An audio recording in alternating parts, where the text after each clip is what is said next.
applications. And racial oppression, and brought about a new democratic order in our country. We experienced the horrors of living in a society in which the media could not expose wrongdoing and atrocities during the period of apartheid colonialism.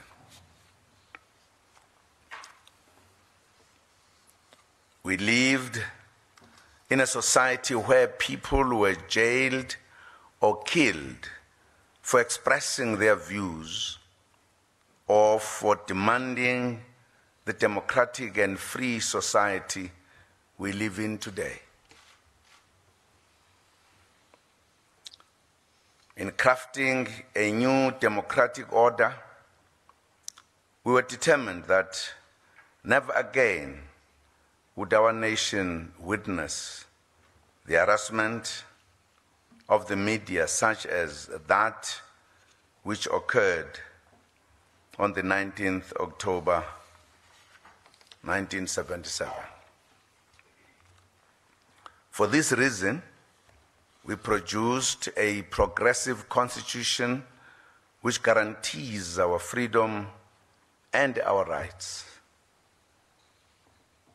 This includes freedom of the media, expression, association, assembly, artistic, creativity, academic freedom, and freedom of scientific research. These freedoms are, however, not absolute. The Constitution adds that these rights do not extend to propaganda for war, incitement of imminent violence, or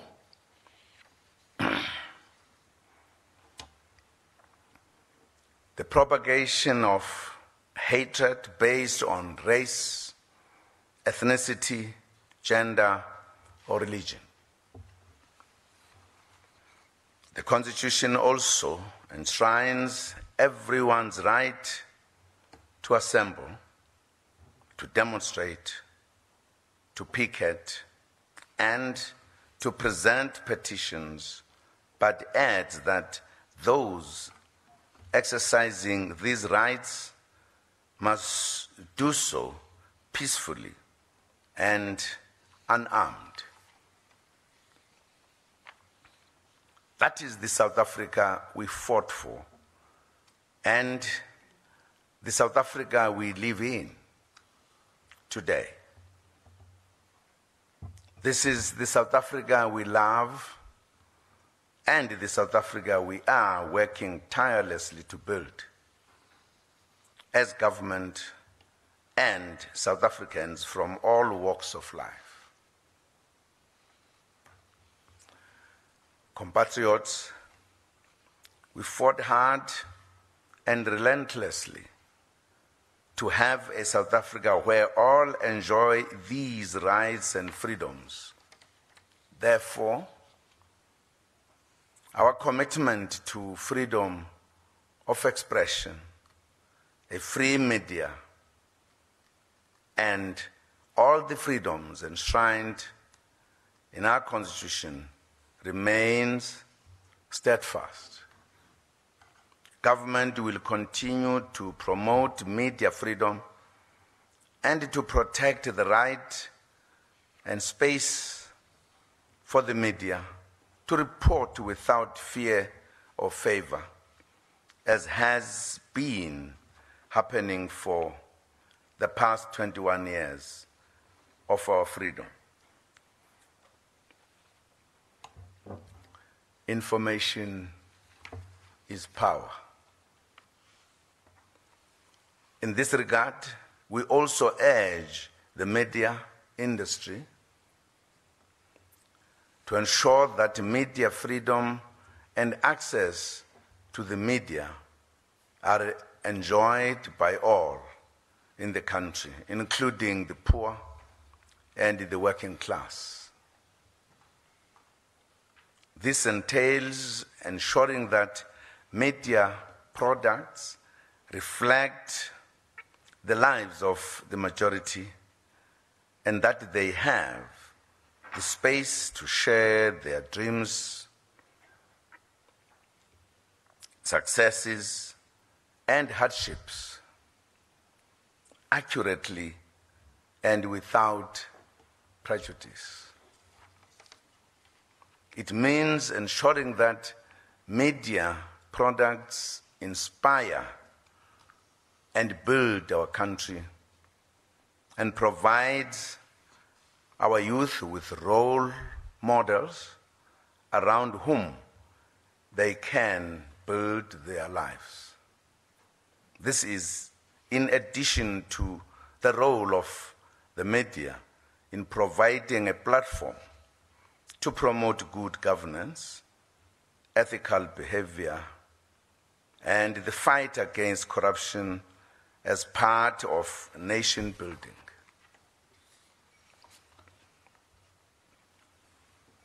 Compatriots, let me reiterate that information is power.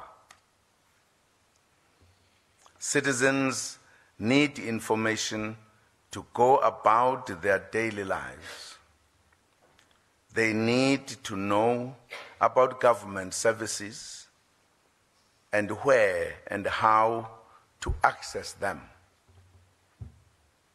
In this regard, we are pleased that our country has a growing radio sector, including community radio, following the opening up of the airwaves by the democratic state. Radio reaches millions of our people, including those in remote areas of our country. That is another achievement of our democracy. Government is also playing its role to further promote access to information to the poor who are not covered by commercial media through the government newspaper Vuk'uzenzele, which reaches more than 1 million people a month. All these platforms take forward the goal of expanding access to information which promotes and enhances democracy. Compatriots in the media, let me touch on a matter that is of interest to you: the Protection of State Information Bill. The bill is still under consideration, and various inputs and legal opinions are being processed.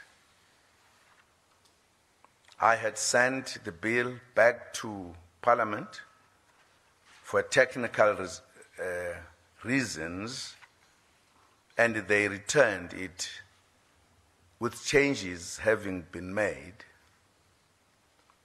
Thereafter, further objections were received, which were of a constitutional nature. The new Minister of State Security, Mr. David Mahlobo, also requested to work further on some aspects of the bill. At the appropriate time, a determination will be made on the way forward. In addition,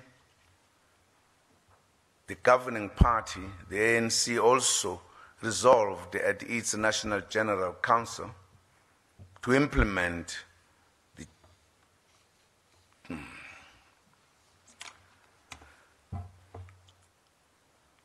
the 2007 conference, resolution on media transformation, accountability and diversity. This includes the proposed parliamentary inquiry on the feasibility and desirability of a media appeals tribunal.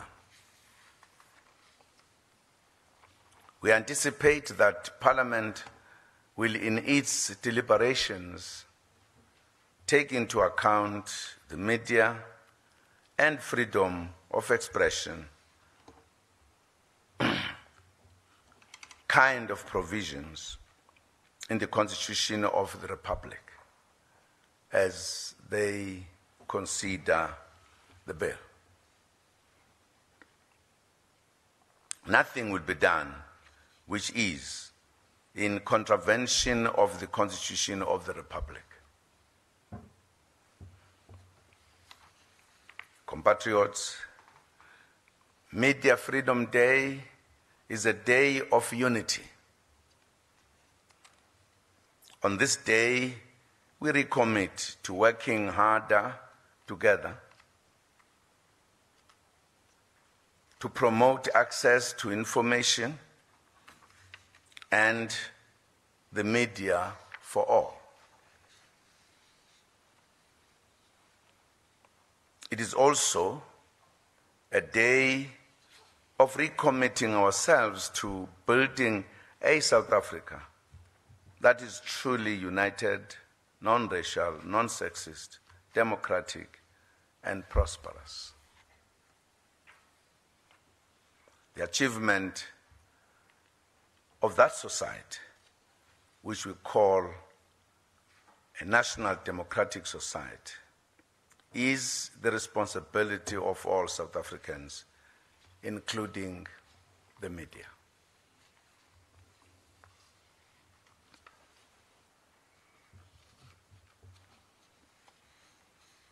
I'm sure it is absolutely important that as we work for building our society as people will say that for a person or a nation to understand where you are, you must know where you come from and how you have arrived where you are and where you are heading to. That means in everything we do, we must be helping one another to have a broader understanding of that kind of necessary historical information. And therefore, when we remember this day, we remember where we come from, what type of a regime we had to fight with everything in our power to defeat. And also remember that we went through a process of resolving our problems, in our case through very thorough negotiations. And we're very careful that as we negotiate, we should not conflate the issues, so that as we discuss the problems and political disagreements, those should not influence our views when we draw the Constitution. And we then decided not to put the Constitution as one of the major items on the agenda at the time, except an interim Constitution to allow us to cross, so that when we discuss the Constitution, would not be influenced by political emotions. And that's why we were in a better position to look at all angles of our lives, but also took a very prudent decision that it was the people who will be elected by the people in parliament who will turn themselves into an assembly to craft the constitution. Hence, our constitution doesn't have emotional clauses. It has clauses that deal with the governance of the country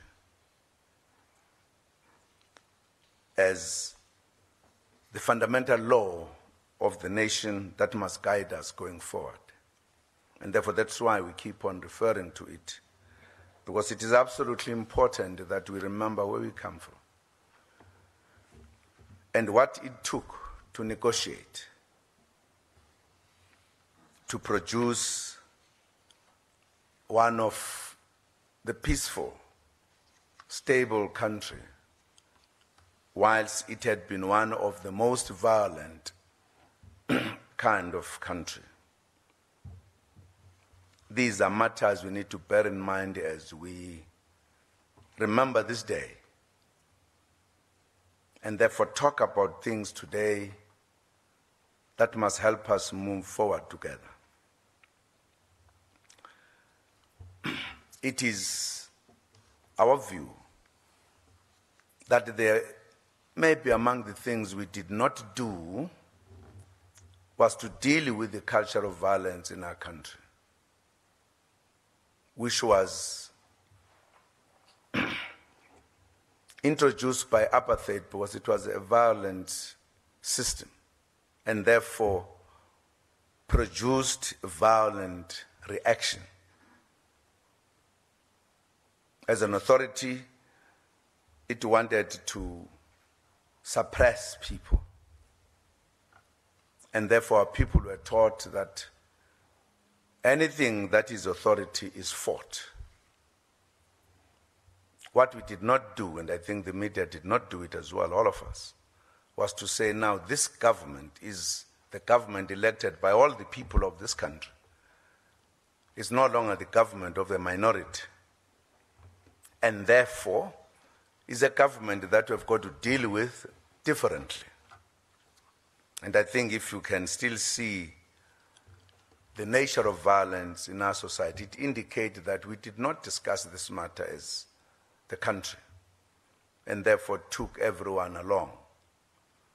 People still believe you fight authority, deal with it, ban the property, stop other people going to work, do everything, things that were done when we're fighting apartheid. I think we still have this as a deficit in our education to society, as part of the element that we need to build in the process of nation building. We need to deal with the anger of those who are not happy. For an example, people will stand up and say, we want delivery, but destroy the very things that have been delivered, whether it's library or buildings. It does not make sense. It then says we have not addressed that issue. And I'm making this point because the media is among many stakeholders who are better positioned to participate in that process of reorientating our psychological approach to authority as a society. Whether the workers are striking, there's violence. Whether the communities are protesting, there's violence. Whether the students are protesting, there's violence. So it is a societal problem. Our view is that we'd never addressed it properly. So it is important that we take that into account as we remember this day where the media was attacked by the apartheid regime. We therefore look forward to working with you to move our country forward, to unite, to unity, to success, and to prosperity. It's not a short journey to prosperity. It is a long journey that needs all of us to participate and coordinate, no matter what different views at times we might have. But South Africa should come first. And it is in the manner in which we make our contribution wherever we are that will make South Africa move forward quicker. Thank you very much for the opportunity.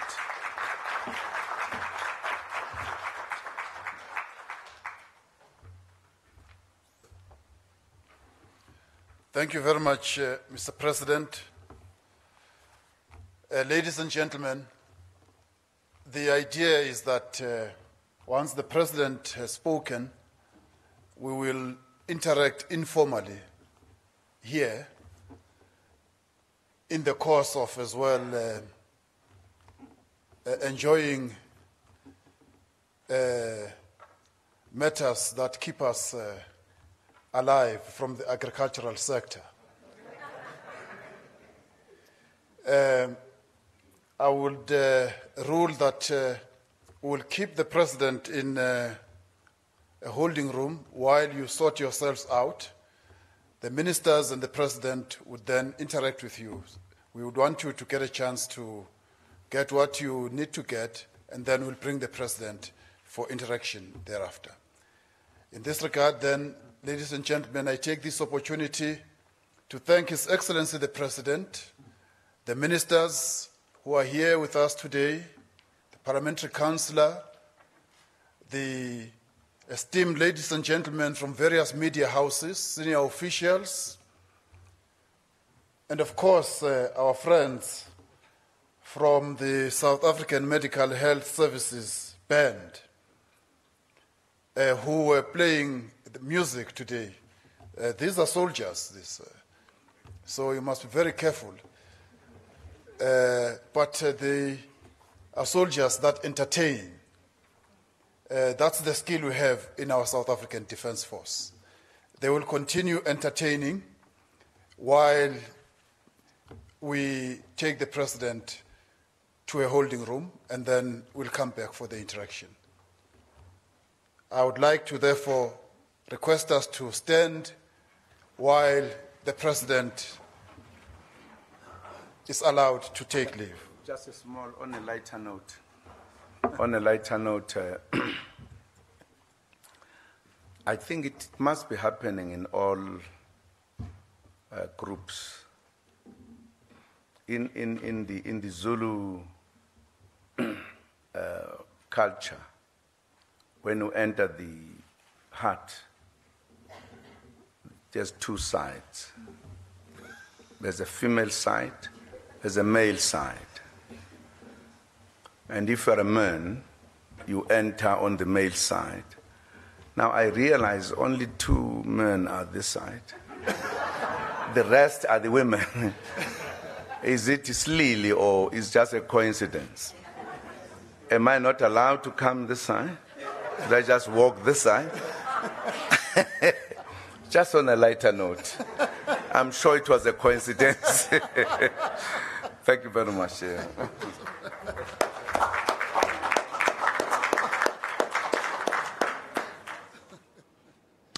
Well, that was President Jacob Zuma there speaking live from the Presidential Guest House in Pretoria. That's where he's been addressing editors and journalists from the various media houses in South Africa.